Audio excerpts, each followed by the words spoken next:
Jadi hari ini nge-apply, besoknya ditelepon, besoknya lagi dapat accepted letter. Jadi segitu dicarinya ya Iya. profesi nurse di Amerika. Bisa dipungkirin lagi kayak kalau di mana-mana tuh ada rasisme ya. Nah, di sini kan juga begitu sama hijab kayak gitu. Jadi aku masih khawatir gitu. Nanti gimana ya orang itu nganggap aku nurse pakai hijab gitu. Terus emang sempet merasakan rasisme itu? Di Suara Amerika, kita akan dengerin suara diaspora yang bernama Hasna Palupi, seorang nurse atau perawat di Amerika Serikat. Halo Hasna! Hai. Welcome to Suara Amerika. Welcome, thank you. Of course. Gimana kabarnya? Baik, alhamdulillah. Oke. Baik-baik. Tinggalnya di mana sih? Di Richmond, Virginia. Negara bagian Virginia. Sudah berapa lama tuh di Richmond? 3 tahun. 3 tahun. Lagi inget-inget ya. Sebelumnya di mana? Di Silver Spring di Maryland. Oh, emang udah berapa tahun di Amerika? Dari 2008. Itu awalnya ke Amerika Serikat, itu gimana ceritanya? Ikut suami. Hmm, Suami kesini duluan, terus habis itu aku selesai sekolah, habis itu nyusul oke. Iya. Oh, jadi sekolahnya dulu di Indonesia, di mana? di UGM. Ambil jurusan? Biologi. Oke, itu terus lulus tahun? Lulus tahun 2008. Oke, terus langsung ke Amerika? Ke Amerika. Oke, terus begitu nyampe Amerika langsung jadi perawat? Enggak, aku kayak vakum dulu gitu. Terus habis itu kerja, punya anak dulu deh. Punya anak, terus habis itu kerja, terus ambil sekolah. Kerja di mana tuh pekerjaan pertamanya? Jadi kasir kayak di kafe gitu. Aha, berapa lama? Setahun aja sih. Setahun. Oke, jadi jadi kasir di kafe itu ngelayanin misalnya order kayak gitu. Order, terus kalau ada yang bayar. Suka ada yang komplain nggak? Kebetulan itu aku kerjanya di cafe di bawahnya government office. Oh. Jadi orangnya baik-baik banget sih. Oh, jadi yang datang customer itu kayak pegawai negeri kayak gitu. Oke. Yang lumayan punya posisi kan. Jadi mereka baik-baik banget. Jadi mereka kayak yang, kamu nggak mau sekolah lagi, kamu nggak mau, kayak namarin, kamu mau kerja di kantor kayak gitu. Itu di mana tuh kafenya? Di DC. Oh, Washington DC. Oke. Berapa sih gaji untuk kerja di kafe di Washington DC waktu itu tahun 2008? Gaji pertamanya berapa? Ingat nggak? Kecil sih. Berapa tuh? $10 per jam. Gitu. $10 per jam. Tapi emang segitu at the time ininya, apanya market rate. Jadi waktu itu kerja part time atau full time? Full time. Oh, full time sebagai kasir. Jadi jam 6 buka toko gitu, sampai tutup jam 4. Oke, itu setahun. Selama setahun, ngumpulin modal buat sekolah. Oh, jadi kerja buat sekolah. Buat sekolah, bener. Oke. Terus lanjut sekolah tahun berapa nih? Aku sekolah tahun 2003. Enggak, kan Salah, 2013. 2013. Iya, benar.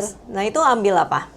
Ambil nursing sih, tapi kan karena dari nol ya, jadi balik lagi ngambil kayak general studies, kayak kelas-kelas yang masih umum gitu. Jadi ya udah itu kayak di community college gitu, 2 tahun.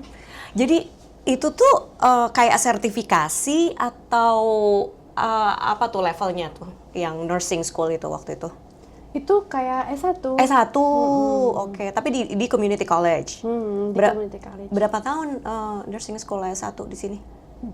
Waktu itu kalau di community college itu 2 tahun aja, terus transfer daftar ke nursing school. Oh, jadi yang waktu di community college itu belum nursing school-nya? Belum. Oke. Itu kayak umum aja. Kayak umum, habis itu transfer di nursing school. Yes, kayak gitu. Beda institusi? Beda sekolah, beda institusi, dan jalurnya kalau dari yang general study itu ke nursing school itu kayak kayak harus tes dulu, ada syaratnya GPA-nya berapa, IPK ya kalau di Indonesia IPK-nya berapa, terus ada kayak nulis essay, kayak kita mau masuk ke university gitu. Ada persyaratan ini juga nggak bahasa Inggris kayak TOEFL atau IELTS gitu? Enggak TOEFL sih, tapi ada tes. Kan kita harus ngambil kelas bahasa Inggris tuh 3 level gitu. Itu harus lulus. Oke. Jadi terus kapan lulus dari sekolah nursing school tersebut? Yang dapat S1 itu dari 2019. 2019. Iya. Oke. Terus dari situ udah langsung bisa jadi nurse? Terus habis selesai sekolah, aku harus ngambil kayak tes gitu. Nah, dari situ baru dapat certification kan, bisa kerja. Oh, certification-nya berapa lama untuk mendapatkan sertifikasi itu? Langsung sih, Oh, asalkan bisa lulus tesnya, udah bisa langsung kerja right away gitu. Oh, oke. Itu mahal nggak buat ngambil sertifikasi itu? Enggak sih, tapi emang susah. Oh ya? Iya, banyak yang gagal gitu, terus jadi memang kayak harus sekolah selesai kan. Terus dari situ kita harus ngambil certification, nah itu banyak yang gagal kan. Nah, kalau udah dapat certification baru bisa mulai kerja jadi RN. Oke, jadi untuk menjadi seorang RN di Amerika Serikat itu yang ditempuh pertama harus nursing school dulu, kemudian habis nursing school masih harus ambil sertifikasi lagi. Iya. Oke, kemudian menjadi RN. Iya. Oke, jadi RN ini udah yang kayak I don't know, yang final apa gimana tuh? Saya nggak ngerti juga kalau untuk nursing, levelnya nursing di Amerika kayak gimana sih? Apa aja? Jadi nursing itu di Amerika itu ada assistant nursing, which is namanya certified nursing assistant. Kalau Terus itu nggak habis perlu S1?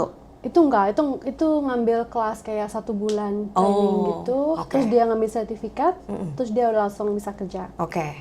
Habis itu ada LPN. LPN itu kayak sekolahnya 9 bulan. Terus ngambil sertifikat juga, terus bisa kerja juga sebagai LPN. Terus habis itu RN. Nah, Which is Hasna. kayak aku ya. RN, dari RN itu nanti bisa ngambil master, bisa ngambil S3, bisa ngambil doktoral gitu. Jadi yang paling tinggi itu ada PhD atau doctoral nursing. Oh, oke. Nah, sekarang Hasna bachelor degree kan? Bachelor, RN bachelor degree. Oke. Terus kalau bekerja di rumah sakitnya sejak tahun berapa nih? 2020 awal. 2020 awal. Januari gitu. Itu di mana? Rumah sakit mana? Di Washington DC. Di Washington DC. Di bagian apa tuh? Departemen atau bangsal apa? Oh, namanya ini medical surgical. Jadi tuh kayak regular floor gitu. Apa ya namanya? Kalau orang sakit misalnya sakit perut, nggak yang begitu, nggak begitu butuh really serious care gitu, bisa ke situ. Itu aku yang kerja di situ tuh. Dulu waktu itu COVID, zamannya COVID tuh pertama kali. Itu aku di COVID floor. Oh, gimana tuh pengalamannya? Masih inget nggak kasus yang paling tidak bisa dilupakan? Aku masih inget beberapa pasien aku. Oh ya? Sampai sekarang kayak matanya dia, mukanya dia kayak masih apa sih namanya ya, inget gitu. Betapa dia takut, anxiety, terus akhirnya meninggal, kayak gitu aku masih inget. Dan at the time kan you just started ya? Iya. As a nurse, right? Iya. Jadi lucu banget deh waktu itu. Kan aku baru waktu interview, itu belum COVID kan ya. Jadi aku nggak tahu kalau aku tuh ternyata kerjanya di COVID floor gitu, di tempat COVID. Terus hari pertama masuk nih aku nggak tahu apa-apa. Terus habis itu si bos aku bilang, sayang guys, kita udah harus apa namanya ya, mentransisi tempat kita ini untuk jadi COVID floor gitu. Jadi kayak everyone was surprised like, oh serius gitu. Termasuk aku nggak tahu apa-apa kan. Terus dia udah langsung aja terjun kayak gitu aja. Oh ya ampun. Dan Amerika kan termasuk salah satu negara dengan kasus tertinggi COVID. Iya, dan di DC juga, di Washington DC. Tempat aku tuh yang pertama kali di Washington DC, yang tempat aku kerja itu, yang departemen aku kerja itu tempat yang pertama kali juga. Kewalahan nggak sih waktu itu nanganin pasiennya? Banget. Oh ya? Iya. Wow. And then how did you, memanage diri sendiri? Kan sebelum bisa memanage orang lain, pasien harus bisa mengelola, meregulasi diri sendiri. Gimana tuh? Terus terang sih stres banget ya waktu itu ya. Sampai waktu itu suami pun nggak aku kasih tahu kalau aku kerja di COVID floor gitu. Takut stres. Takut mereka takut. Iya. Jadi aku sendiri tuh kayak ngerasa kayak, oh jangan sampai ada yang tahu nih aku kerja di COVID gitu kan. Waktu itu masih baru ya. Iya. Jadi semuanya pada takut kalau, oh kamu kerja di COVID sama orang-orang COVID kayak gitu lah. Jadi aku kayak sendiri aja ngerasanya. Terus sempat stres. Habis itu pelan-pelan lah cerita gitu ke orang itu, ya aku tuh kalau nanganin kasus COVID gitu aku tuh pakai pengaman loh, aku nggak apa-apa kok gitu, kita semua tahu safety-nya kayak gitu-gitu. Terus akhirnya cerita, mulai bisa ngeluarin stresnya, mulai bisa relax, mulai bisa tahu oh ternyata nggak parah-parah banget kok gitu.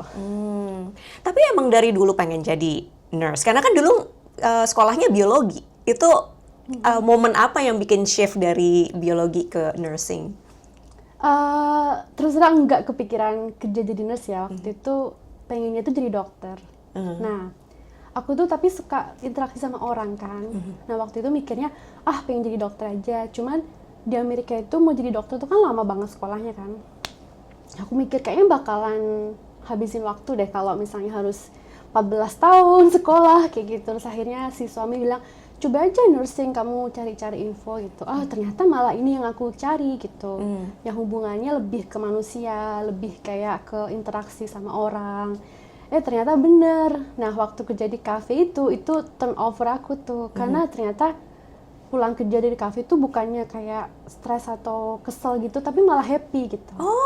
Jadi kayak interaksi sama orang kan, jadi kasir kan ngobrol sama orang, kamu kenalin diri, kamu ngobrol, like random kayak gitu ya. Terus kok aku seneng ya kayak gini ya gitu. Ya udah akhirnya memutuskan jadi nurse. Alhamdulillah sih. Wah, ini yang aku cari sebenarnya. Dan hebatnya setahun kerja bisa tuh ya ngumpulin duit buat nursing atau ditombokin lagi. Itu lucu banget deh itu. Bisa ngumpulin sih lumayan lah ya buat start. Jadi kan waktu ke community college itu ada modal kan dari kerja di cafe itu. Nah, dari situ aku harus dapat A nih gitu kan. Akhirnya alhamdulillah dapat A semua tuh nilainya. Dapatlah beasiswa. Dari kampusnya? Oke. Dari situ malah akhirnya dibayarin malah jadi untung. Bukan yang bayar. Gitu. Malah dapet duit dari situ gitu. Dan WNA juga bisa mendapatkan beasiswa. Bisa sih, itu berdasarkan kayak nilai kan. Jadi dia tidak melihat harus warga negara Amerika gitu enggak ya? Enggak. Oke. Dari nilainya, ini bagus nih gitu kan. Terus dia kasih aja. Jadi random aja masuk di bank gitu.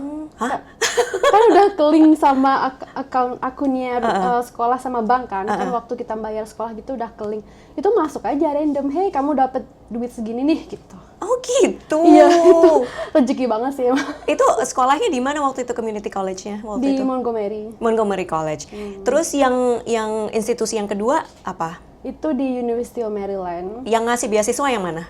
Yang di Montgomery College. Montgomery College. Oke. Tapi berarti untuk yang institusi berikutnya tetap harus siapin modal juga dong ya. Tapi alhamdulillah ngutang juga sih, cuman nggak banyak kan, karena kan tadi ada sisa nih dari community college, jadi lumayan lah buat nombokin. When you say ngutang maksudnya apa? Student loan? Student loan. Karena di Amerika ada student loan ya? Iya bener. Oke. Dan siapapun bisa apply? Maksudnya, again, nggak harus warga negara Amerika untuk bisa apply student loan? Nggak harus warga negara Amerika. Oke. Asalkan ada minimal kartu hijau ya. Green card. Oke.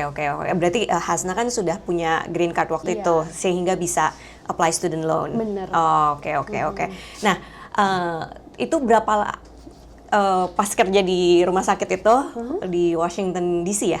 Itu berapa lama tuh kerja di rumah sakit itu? 3 tahun. Lama juga ya? Sampai pindah ke Richmond. Kenapa pindah ke Richmond, Virginia? Itu karena ini sih anak-anak buat bisa sekolah. Oke. Terus gampang nggak cari kerja kalau pindah ke state lain gitu? Gampang nggak sih cari kerja sebagai nurse? Gampang banget. Oh ya? Iya. Bahkan waktu aku masih sekolah aja tuh udah bisa daftar kerjaan 6 bulan sebelum lulus. Gitu. Jadi interview nih misalnya lulus Desember nih. Dari bulan Agustus tuh teman-teman aku tuh udah pada dapat kerjaan tuh.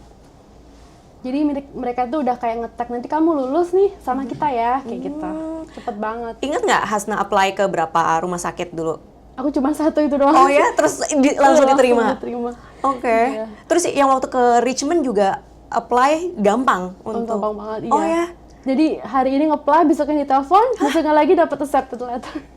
Jadi segitu dicarinya ya profesi nurse di Amerika? Bener. Wow. Itu sebagai RN aja atau basically semua yang terkait keperawatan, healthcare itu adalah profesi yang dicari di Amerika? Sebenarnya semua ya. Tapi yang paling diminati sih emang RN-nya. RN ya? Karena kekurangan? Karena emang bener kita tuh kayak kekurangan banget di sini. Istilahnya banyak orang yang retired, tapi nggak cukup anak baru untuk apa sih namanya menggantikan gitu ya. Menggantikan itu. Terus banyak imigran yang jadi RN? Banyak sih, dari mana-mana. Kebanyakan dari Filipina kan, dari Filipina, dari Afrika itu banyak juga tuh. Terus di tempat kamu bekerja ada lagi nggak nurse orang Indonesianya? Nggak ada. Oh, you're the only one? Bahkan di Washington DC cuma aku juga. Oh ya? Iya. Oke. Tapi orang-orang tahu kalau kamu orang Indonesia kayak gitu. Tahu sih, cuman banyak kejadian lucu di mana mereka anggap aku tuh sama kayak Thailand, sama kayak Vietnam gitu. Jadi dipikirnya Asia itu cuma satu. Oh iya. Jadi kayak misalnya ada pasien nih nggak bisa ngomong bahasa Inggris gitu ya, terus mereka datang, kamu bisa nggak ngomong sama pasien itu? Aku bilang, hah, emangnya dia biasanya apa? Nggak tahu, pokoknya dia dari Asia. Disangkanya semua orang Asia bahasanya sama gitu ya? Iya. Bener lucu banget sih kalau yang itu. Oke. Nah, terus apa namanya? Kalau sekarang nanganinnya pasien apa nih yang di rumah sakit yang di Richmond? Aku sekarang di Kebanyakan. ICU. Oh, ICU. Waduh, kasus-kasus gawat dong. Iya, yang orang-orang yang sakit banget ya, critical sick kayak orang bilang. Oke. Ingat nggak yang paling sulit menangani kasus apa waktu itu? Yang paling sulit dan masih inget sampai sekarang, bahkan aku ikut nangis waktu itu ya, waktu kejadian itu ketika ada orang masih muda banget, kayak 50-an gitu umurnya, datang tuh masih bisa ngomong, masih jalan, masih everything normal. Terus dalam waktu 6 jam gitu dia collapse, terus udah nggak terselamatkan dan meninggal. Jadi cepet banget. Cuman kayak gini doang udah. Jadi semuanya kayak kaget, kita aja kaget, dokternya kaget, keluarga tambah shock ya. Kayak gitu tuh. Do you have to deal with the family juga? Oh, apalagi kalau critical sick itu kan mereka suka di sedated, maksudnya tuh kayak dikomakan kan. Jadi kita yang harus ngobrol sama pasien, sama family member. Berarti sebagai nurse juga harus, ya selain menguasai misalnya hal-hal medis juga harus bisa customer service gitu ya, psikologis, ya nggak sih? Kita tuh kalau dibilang tuh middleman istilahnya tuh. Jadi tengah-tengah.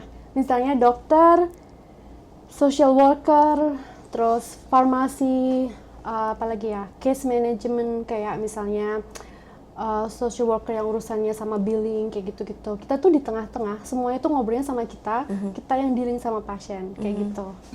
Makanya harus beneran punya good communication skill, karena kan kita harus melihat situasi kapan kita harus ngomong sama pasien, kapan kita harus ngomong sama keluarga pasien, cara yang ngomong gimana. Kayak gitulah, dealing sama orang yang stres.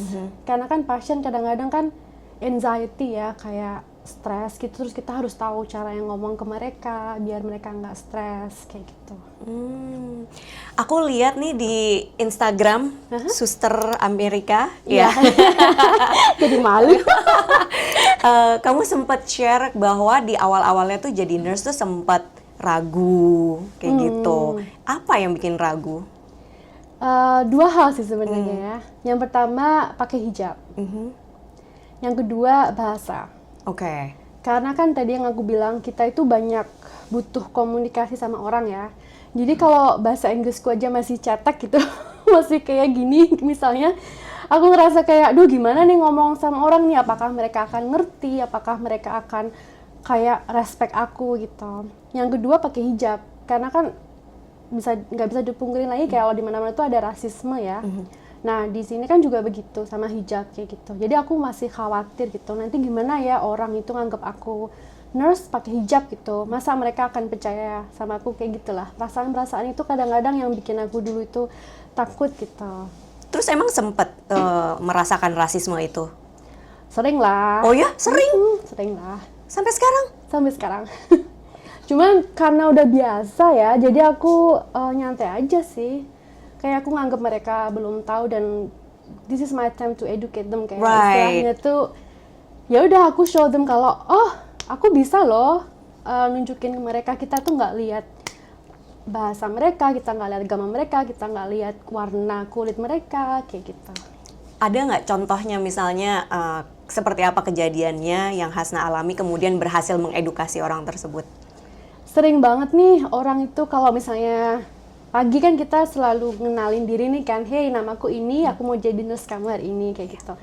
Ketika aku pakai masker, mereka tuh biasanya tuh kayak mukanya takut gitu, kayak siapa ini, kayak gitu. Kamu bisa ngeliat lah dari apa sih ekspresi ya. Terus kalau misalnya lepas mask gitu, mereka biasanya mereka lebih legaan tuh, karena orang sini nggak suka sama orang Arab kan. Jadi ketika ngeliat mukaku, oh ini kayaknya bukan orang Arab.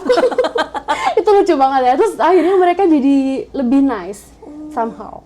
Nah, aku karena nggak peduli ya, aku tetap kayak biasa aja, tetap kerja profesional. Ya udah, akhirnya mereka nganggap kayak gitu. Terus mereka ngeliat aku tetap nice sama mereka, tetap baik itu ya. Akhirnya mereka lama-lama baik juga gitu. Kemarin berapa hari yang lalu gitu ada orang yang kayak gitu kan. Terus nanya biasanya, hey kamu dari mana gitu, Indonesia. Oh, mereka udah langsung cerita, oh Bali kayak gini-gini, pokoknya udah langsung nyambungnya pasti ya, Bali yang gitu terkenal ya. Bali. Terus habis itu bilang, at the end of the day gitu, dia bilang, you are the nicest Muslim I ever met, kayak gitu. Oh, emang jarang banget Muslim di Richmond, Virginia. Jarang sih. Dan yang sebagai nurse juga jarang ya? Jarang banget, paling aku doang yang pakai hijab juga. Oke, tapi sekarang sudah gimana? Sudah merasa nyaman, kekhawatiran-kekhawatiran itu udah hilang. Udah pede aja Udah sih. pede. Komunikasi juga udah lancar, bahasa Inggris lancar. Kind of. Gimana ngomongnya, pede aja sih, yang penting pede dulu deh. Yang penting pede ya. Oke. Meskipun kadang-kadang kayak ini orang ngomong apa sih, tapi ya sudahlah. Di mana-mana kan kita harus belajar ya, jadi tetap aja lah, jalanin aja gitu. Itu bahasa Inggris udah pasti harus ya, modal ya kalau mau jadi nurse Bahasa Inggris di harus. Amerika. Karena semuanya harus pakai komunikasi. Oke. Harus ada nilai tertentu nggak sih TOEFL atau IELTS-nya? Kalau aku kan karena sekolah di sini ya, jadi aku nggak harus. Oh, mereka nggak harus ngecek. ada. Nggak harus ngecek. Oh. Yang penting aku udah lulus sekolah 3 kelas itu, udah, that's it. Oke. Kalau boleh tahu di spill berapa sih range salary sebagai nurse di Virginia atau di Richmond mungkin? Di Richmond itu agak termasuk rendah comparing ke like Amerika in general ya.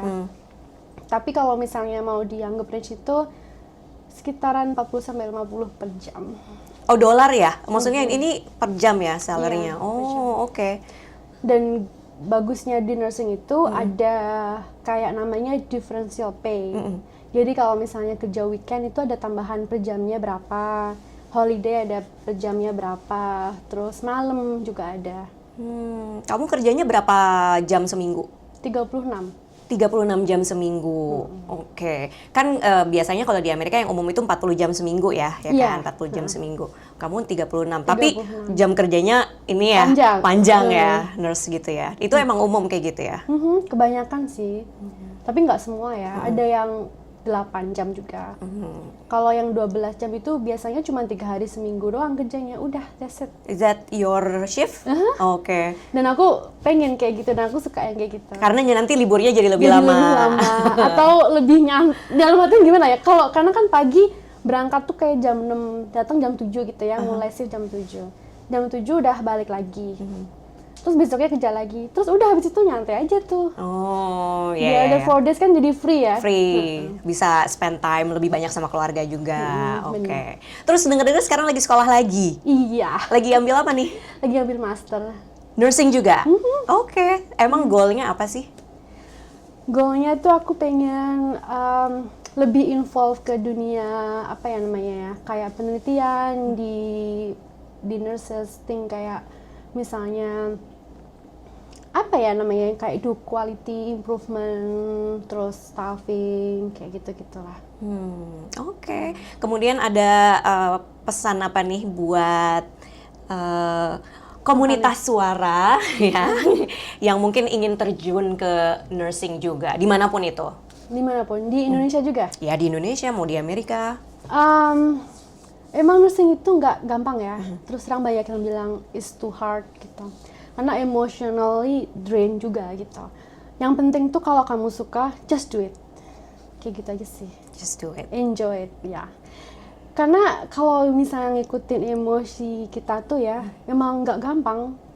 ketika pasien sedih, kita jadi ikut sedih. Iya. Ketika pasien itu meninggal, misalnya keluarga nangis, kita jadi kayak, aduh kok gini banget sih hidup, kayak gitu kebawa, loh. Jadi gampang banget gitu. Banyak kondisi yang kita itu nggak bisa handle kadang-kadang. Tapi ya udah, kalau orang sini bilangnya itu apa ya namanya, take it, terus forget it. Ya, kayak gitulah. Oke. Well, thank you so much for sharing your story with us. Thank you juga udah ngundang. Of course, semoga ini ya lancar ya sekolahnya dan tercapai cita-citanya. Amin, alhamdulillah, amin, amin. Ya Allah, thank you juga ya. Thank you, and thank you buat komunitas suara. Thank you.